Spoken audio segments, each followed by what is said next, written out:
السلام علیکم ورحمۃ اللہ وبرکاتہ۔ ابن ناصر کو اسٹوڈیو میں آپ لوگوں کو خوش آمدید۔ میں آپ کا ٹیچر نامر خان۔ آج ہم کافی انٹرسٹنگ اور تھوڑا سا ڈیفیکلٹ ٹاپک پہ بات کرنے والے ہیں، جو کہ ہے ڈاور۔ چونکہ یہ بہت بڑا ٹاپک تھا تو اس لیے اسے ہم نے 2 پارٹس میں ڈیوائڈ کیا۔ فرسٹ پارٹ آج ہم آپ کو سمجھانے لگے ہیں، سیکنڈ پارٹ کے لیے آپ ضرور ہمارے چینل کو وزٹ کیجیے گا۔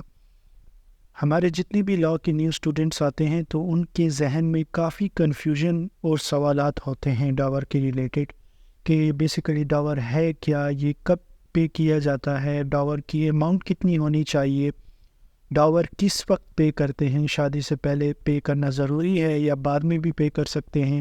اسی طرح ڈاور کی کلاسیفیکیشن ہے، پرامپٹ ڈاور ہے، ڈیفرڈ ڈاور ہے، اسپیسیفائڈ انسپیسیفائڈ ڈاور ہے۔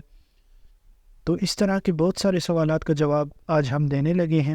اس کے علاوہ ہم Muslim family law ordinance MFLO کو بھی وزٹ کریں گے، اور اس میں بھی ہم دیکھیں گے کہ ڈاور کے لیے کون سے سیکشن یوز کیے ہیں اور ڈاور کے لیے کون سے پروویژنس استعمال کیے گئے ہیں۔ تو چلیے اسٹارٹ کرتے ہیں۔ ڈاور کے لیے عربی میں ایک ورڈ یوز کیا جاتا ہے مہر۔ آج ہم اپنی کلاس میں کافی جگہوں پہ ڈاور کی جگہ مہر استعمال کریں گے، اور آج ہم ڈاور کی ڈیفینیشنز دیکھنے والے ہیں، ایکسپلینیشن، لیجیٹیمیسی کی مہر کو کس طرح ایک قانونی حیثیت ملی، اور نیچر آف مہر کہ مہر میں ہم کون کون سی چیزیں دے سکتے ہیں، کون سی چیزیں دینا الاؤ ہے، کون سی چیزیں پروہیبیٹڈ ہیں، کون سی چیزیں ہم مہر میں نہیں دے سکتے۔ ڈیفینیشنز کی طرف چلتے ہیں۔ ڈیفینیشن سمجھنے کے لیے آپ کو ایک چھوٹا سا کانسیپٹ سمجھنا پڑے گا کہ ڈاور کی ڈیفینیشنز میں ہمارے پاس 2 کانسیپٹ ہیں، ایک نیروور کانسیپٹ ہے اور ایک براڈر کانسیپٹ ہے۔ ایکچولی جو فالو کیا جاتا ہے وہ براڈر کانسیپٹ کو کیا جاتا ہے، ظاہری سی بات ہے، اور یہ نیرو کانسیپٹ جو ہے یہ اولڈ ہے، اور یہ ارلی ڈیز بھی اس طرح ہوتا تھا، لیکن آج کل اس طرح نہیں سمجھا جاتا۔ اب نیروور کانسیپٹ کیا ہے؟ کیونکہ ہمیں پتہ ہے کہ میرج بیسیکلی ایک کانٹریکٹ ہوتا ہے، اس لیے ہم میرج کانٹریکٹ کہتے ہیں۔ اگر آپ لوگوں نے کانٹریکٹ لا پڑھا ہو تو اس میں آپ نے پڑھا ہوگا کہ کانٹریکٹ کے دوران آپ کو کچھ کنسنٹریشن دینی پڑتی ہے، مطلب ویلیو کے بدلے آپ کو کچھ ویلیو دینی پڑتی ہے۔ تو ڈاور کے نیروور کنسیپٹ یہ ہے کہ ڈاور جو ہوتا ہے یہ سم آف منی ہوتا ہے یا پراپرٹی ہوتا ہے، جو کہ ہسبینڈ اپنے وائف کو دیتا ہے ایز کنسیڈریشن آف میرج۔ ٹھیک ہے، ظاہری سی بات ہے کہ وائف کی کچھ رائٹس ہوتے ہیں جو وائف ہسبینڈ کو اجازت دیتی ہے ان رائٹس کو یوز کرنے کے لیے، تو ہسبینڈ اس کے بدلے کیا دیتا ہے؟ کنسیڈریشن دیتا ہے، ڈاور دیتا ہے، اور وہ ڈاور منی بھی ہو سکتا ہے، پراپرٹی بھی ہو سکتا ہے، کچھ بھی ہو سکتا ہے۔ ٹھیک ہے، ارلی مسلم جورسٹ جو تھے وہ ایرانیسلی ڈسکرائبڈ، انہوں نے غلطی سے یہ ڈسکرائب کر دیا تھا کہ، یا غلط فہمی ہو گئی تھی کہ پرائس اور کنسیڈریشن جو ہے وہ ایک مین پے کرتا ہے exclusive rights of sexual and reproductive faculties of women. ٹھیک ہے، تو اس کے بدلے میں یہ پرائس پے کی جاتی ہے۔ لیکن جو براڈر کانسیپٹ ہے، جو جدید کانسیپٹ ہے جس کو فالو کیا جاتا ہے، وہ یہ ہے کہ ڈاور، ایک بات میں یہاں پہ آپ کو بتاتا چلوں کہ میرج جو ہے یہ پیور سول کانٹریکٹ نہیں ہے، یہ مور دین سول کانٹریکٹ ہے۔ یہ بیسیکلی ایک کوویننٹ ہوتا ہے، ہولی کوویننٹ ہم اس کو کہتے ہیں۔ ہمارے جتنے بھی اسلامک جورسٹ ہیں وہ کہتے ہیں کہ میرج یہ معاملات سے بڑھ کر ایک چیز عبادت ہے۔ ٹھیک ہے، تو یہ میرج جو ہوتی ہے یہ معاملات میں بھی کنسیڈر ہوتا ہے اور عبادت میں بھی کنسیڈر ہوتا ہے۔ ظاہر سی بات ہے، اگر وائف اور ہسبینڈ جو ان کے رائٹس ہوتے ہیں وہ لوگ پوری طرح اگر اس کو کمپلیٹلی پرفارم کرے تو یہ عبادت بھی ہوتی ہے۔ تو ڈاور جو ہوتا ہے یہ بیسیکلی ایک گفٹ ہوتا ہے ہسبینڈ کی طرف سے وائف کو۔ ٹھیک ہے، اور یہ ایک ٹوکن آف رسپیکٹ ہوتا ہے جو کہ ہسبینڈ پر لازمی ہے، obliged ہے وہ۔ ٹھیک ہے، اسے پے کرنا پڑے گا یہ گفٹ، لیکن یہ گفٹ کیا ہوتا ہے؟ یہ ایک ٹوکن آف رسپیکٹ ہوتا ہے وائف کے لیے، جو کہ کنسیڈریشن بالکل نہیں ہوتا۔ لیکن اگر ہم انگلش کانٹریکٹ ایکٹ کی طرف چلے تو وہاں پہ ڈاور ایک ایلیمنٹ کنسیڈر کیا جاتا ہے ویلڈ میرج کے لیے۔ لیکن اگر ہم اسلامک لا کی طرف جائیں تو جو ڈاور ہے وہ ایلیمنٹ کنسیڈر نہیں کیا جاتا، بلکہ افیکٹ آف ویلڈ میرج، کہ اگر ڈاور دے دیا جائے تو میرج ویلڈ ہوتی ہے، اگر ڈاور نہ دیا جائے تو وہ انویلڈ ہوگی، فاسد ہوگی، نہ کہ یہ کہ میرج ہوئی ہی نہیں۔ ٹھیک ہے، ایلیمنٹ نہیں ہے بلکہ افیکٹ ہے، یہ آپ جاننے کی کوشش کریں، کیونکہ ایلیمنٹ وہ چیز ہوتی ہے کہ جس کے بیس پہ ایک چیز بنتی ہے. اگر آپ سمجھے کہ اگر ڈاور ایلیمنٹ ہوتا تو اگر ڈاور نہ دیا جاتا تو وہ کیا ہوتا, میرج ہوتی ہی نہ. ٹھیک ہے, لیکن یہ افیکٹ ہے, یہ میرج کو ویلڈ یا انویلڈ قرار دیتا ہے, نہ کہ بالکل کمپلیٹلی ختم نہیں کرتا. تو یہ افیکٹ ہے بیسیکلی. ویلڈ اور انویلڈ میرج آگے جا کے ہم پڑھیں گے مزید ڈیٹیل سے. تو ابھی کے لیے ہم ایکسپلینیشن کی طرف چلتے ہیں. ڈاور جو ہے یہ وائف کا رائٹ ہے, تو یہ صرف اسی کو ہی پے کیا جائے گا, یہ اس کے فادر یا کسی اور فیملی ممبر کو پے نہیں کیا جائے گا. ڈاور صرف اور صرف وائف کے لیے ہے. جتنے بھی سنی اسکول آف لا ہیں وہ اس بات پہ ایگری کرتے ہیں کہ ڈاور یہ ایک کنڈیشن ہے میرج کو ویلڈ کرنے کے لیے, جو کہ ہم پہلے پڑھ چکے ہیں. اور دوسرا, ڈاور پے کرنا یہ ایک ولنگنیس شو کرتا ہے ایک مین کا کہ وہ اس عورت کی رسپانسبلٹی لے رہا ہے.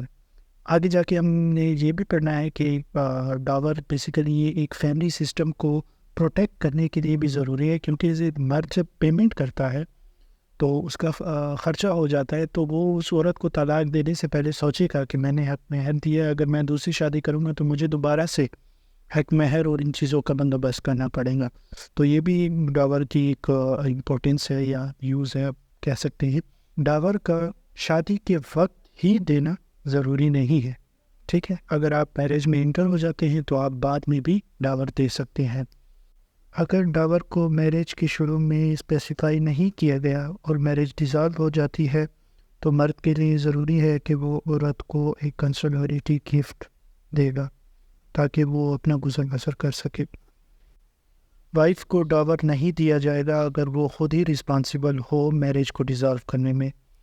دو طرح سے عورت کو اختیار ہے کہ وہ میرج کو ڈیزالو کر سکتی ہیں. ایک آپشن آف پیوبرٹی ہے, دوسرا رائٹ آف خلا ہے, جس میں طلاق مرد ہی عورت کو دیتا ہے, لیکن بیسیکلی وہ پاور عورت کے پاس ہوتی ہے اور عورت مرد کو کہتا ہے کہ مجھے طلاق دے دو, وہ طلاق دے دیتا ہے. قرآن پاک کی ایک آیت میں فرمایا گیا کہ اگر مرد عورت کو ڈائیورس دیتا ہے اور معاشر ریلیشن شپ ابھی تک قائم نہیں ہوئے تو مرد پر فرض ہے کہ وہ ہاف اسپیسیفائڈ ڈاور عورت کو دے گا. یہ آیت مہر کا دینا ضروری قرار دیتا ہے کہ مرد کے لیے ضروری ہے کہ وہ عورت کو حق مہر دے گا. 3 جگہیں ایسی آتی ہیں کہ جس میں مرد کو پورا کا پورا حق مہر عورت کو دینا ضروری ہے. وہ 3 انسیڈنٹس کون سے ہیں؟ ویلڈ ریٹائرمنٹ, کنزیومیشن آف میرج, یا کسی بھی اسپاؤس کا آئدر اسپاؤس کا مر جانا, چاہے ویلڈ ریٹائرمنٹ ہوئی ہو یا نہ ہوئی ہو. تو ان 3 وجوہات میں حق مہر کا پورا ادا کرنا ضروری ہے. لیجیٹیمیسی کی طرف چلتے ہیں کہ حق مہر کو ایک قانونی حیثیت کیسے ملی. قرآن میں مختلف آیتیں موجود ہیں حق مہر سے ریلیٹڈ, جن میں حق مہر کو ایک ویلڈ کنڈیشن قرار دیا اسلامک میرج کا. اگر ہم 442 آیت کی طرف چلیں تو اس میں فری وومن کو حق مہر پے کرنے کا حکم دیا گیا ہے. 425 میں سلیو گرل کو, ایک غلام عورت کو حق مہر دینے. آیت 55 میں حق مہر ان عورتوں کو دینے کا حکم دیا گیا ہے جو پیپل آف دی بک ہیں, مطلب جو ہولی بکس فالو کرتے ہیں, ہولی اسکرپچرس فالو کرتے ہیں. تو بہرحال عورتوں کی جو بھی کیٹیگری ہو, چاہے وہ غلام ہو, آزاد ہو یا پیپل آف دی بک ہو, تو قرآن نے ان سب کو حق مہر دینے کا حکم دیا گیا ہے. اور اگر ہم 420 آیت کی طرف چلیں تو اس آیت میں یہ حکم دیا گیا ہے کہ ایک دفعہ مرد اگر حق مہر پے کر دے عورت کو تو مرد کو کوئی بھی اجازت نہیں ہے کہ وہ اس حق مہر کو واپس لے سکے. جس طرح یہاں پہ بیان کیا گیا ہے کہ اگر ایک وائف کو آپ مطلب حق مہر دے دیتے ہو اور دوسری وائف کرنا چاہتے ہو تو پہلے والی وائف سے آپ کو کوئی اجازت نہیں ہے کہ آپ اس سے مہر لو. نیچر آف مہر کی طرف چلتے ہیں. مہر پہ آپ کوئی بھی چیز دے سکتے ہو, وہ پیسہ بھی ہو سکتا ہے, زمین بھی ہو سکتی ہے, پراپرٹی بھی ہو سکتی ہے, کوئی چیز بھی ہو سکتی ہے, لیکن شرط کیا ہے کہ وہ لافل ہونی چاہیے. ٹھیک ہے, مطلب جو چیزیں اسلام میں حلال قرار دی گئی ہیں آپ وہ مہر میں دے سکتے ہیں. اسلام میں جو چیزیں حرام قرار دی گئی ہیں وہ آپ نہیں دے سکتے. جیسے اسلام میں شراب حرام ہے یا کسی مردے جانور کا گوشت حرام ہے, تو آپ یہ چیزیں حق مہر میں نہیں دے سکتے. آپ صلی اللہ علیہ وسلم کے زمانے سے ایک چیز آتی ہے کہ ایمان کے حق مہر میں میمورائزیشن آف قرآن حق مہر کے طور پہ دیا گیا تھا. ایک صحابی کو آپ صلی اللہ علیہ وسلم نے اجازت دی تھی. اس کے علاوہ ایک اور واقعہ آتا ہے کہ ٹرائب فزارہ میں ایک عورت نے شادی کی تھی پیئر آف سینڈلس کے لیے. ٹھیک ہے, تو آپ صلی اللہ علیہ وسلم نے اس وائف سے پوچھا کہ کیا تم سیٹسفائی ہو حق مہر. اس عورت نے آپ صلی اللہ علیہ وسلم کو جواب دیا جی میں سیٹسفائی ہوں. تو آپ صلی اللہ علیہ وسلم نے فرمایا کہ شادی ہو گئی.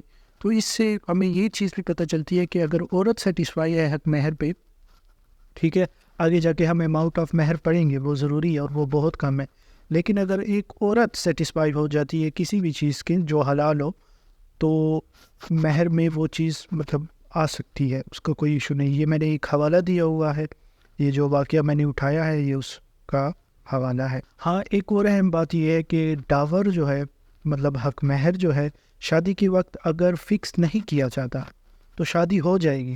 ضروری نہیں ہے کہ حق مہر کو فکس کیا جائے, ٹھیک ہے, کیونکہ ہم نے پہلے پڑھا تھا کہ حق مہر افیکٹ آف میرج ہے نہ کہ ایلیمنٹ آف میرج, باقی ایلیمنٹ آف کانٹریکٹ. تو یہ بعد میں بھی فکس کیا جا سکتا ہے.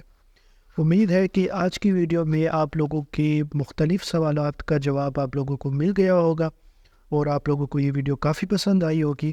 یہ اس ویڈیو کا پارٹ 1 تھا. سیکنڈ پارٹ ہم جلد ہی اپنی چینل پہ اپلوڈ کریں گے.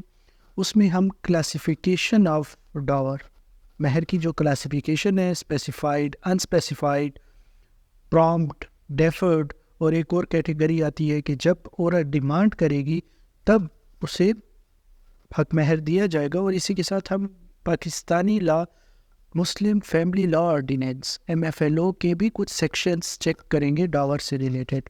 تو اسٹے ٹیونڈ. اگر آپ کو یہ ویڈیو اچھی لگی ہو تو سبسکرائب ضرور کیجیے گا, اپنے دوستوں کے ساتھ بھی شیئر کیجیے گا. اپنا خیال رکھیے گا. ملتے ہیں اگلے ویڈیو میں. السلام علیکم.